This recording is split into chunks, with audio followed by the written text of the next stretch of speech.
अस्सलामुअलैकुम वरहमतुल्लाहि वबरकातुहू। आसिफ हुसैन हैं, ये पूछते हैं कि जमाअत में 2 रकात छूट जाए तो कौन सी सूरत हमें उन दोनों रकातों में पढ़नी चाहिए। इसके हवाले से बहुत सारे साथी हमारे पूछते भी रहते हैं, तो आज इस वीडियो में इंशाअल्लाह हम आपके सामने इस मसले को क्लियर करेंगे।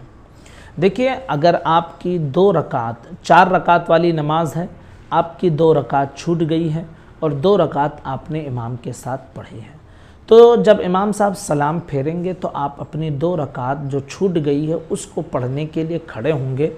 तो फिर आपको इख्तियार है कि सूरह फातिहा के बाद जो सूरत आप चाहें पढ़ लें, जो सूरत आप चाहें पढ़ लें, आपको इख्तियार है। फिर जब दूसरी रकात में आप खड़े होंगे तो फिर आपको सिर्फ ये देखना है कि आपने पहली रकात में कौन सी सूरत पढ़ी है।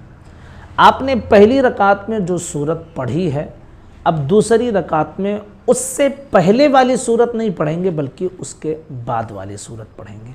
अगर पहले वाली सूरत पढ़ते हैं तो फिर नमाज में कुरान को उल्टा पढ़ना लाजिम आएगा, और नमाज में कुरान को उल्टा पढ़ना ये मकरूह तहरीमी है। तो आपने पहली रकात में जो सूरत पढ़ी है उसको आप ध्यान में रखें। अब दूसरी रकात में आप उसके बाद वाली सूरत पढ़ें, ठीक है। अगर ऐसा हुआ कि इमाम साहब के साथ आपको 3 रकात मिली, पहली रकात आपकी छूट गई है, अब दूसरी रकात में इमाम ने मिसाल के तौर पर अलम तरा कैफ़ फ़अल रब्बुका बि अस्हाबिल फ़ील ये सूरत पढ़ी, और फिर उसके बाद जो 2 रकात होती है उसमें तो सिर्फ सूरह फातिहा पढ़ते हैं। अब आपकी 1 रकात छूटी थी, तो जब आप अपनी रकात को पूरी करने के लिए खड़े होंगे तो अब यहाँ सवाल ये पैदा होता है कि इमाम साहब ने चूँकि अलम तरा पढ़ी थी, तो अब हमारी जो रकात छूटी हुई है हम अलम तरा के बाद वाली सूरत पढ़ें या अलम तरा से पहली वाली सूरत पढ़ें। तो इस मसले को आप ध्यान से सुन लीजिए कि इमाम साहब की वो क़िराअत का मसला था, इमाम साहब ने अलम तरा दूसरी में पढ़ी।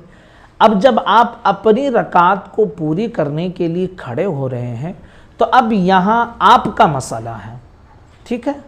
तो आप चाहें तो अलम तरा से पहली वाली भी पढ़ सकते हैं और चाहें तो अलम तरा के बाद वाली सूरतें पढ़ सकते हैं, क्योंकि अब यहाँ से आपकी क़िराअत का आगाज़ हुआ। वो इमाम की क़िराअत थी और ये आपकी क़िराअत है, तो आप जहाँ से चाहें क़िराअत कर सकते हैं, इसमें कोई हर्ज वाली बात नहीं होगी और ना ही कुरान उल्टा पढ़ना लाजिम आएगा। तो बहुत अहम और ज़रूरी मसला था जो साथियों की तरफ से पूछा गया था। गुजारिश है अपने तमाम दोस्तों साथियों तक क्लिप को पहुंचाएं, चैनल को सब्सक्राइब करें, छोटी छोटी वीडियोस रहती हैं, मसाइल को आप समझने की कोशिश करें। अस्सलामु अलैकुम वरहमतुल्लाहि वबरकातुहू।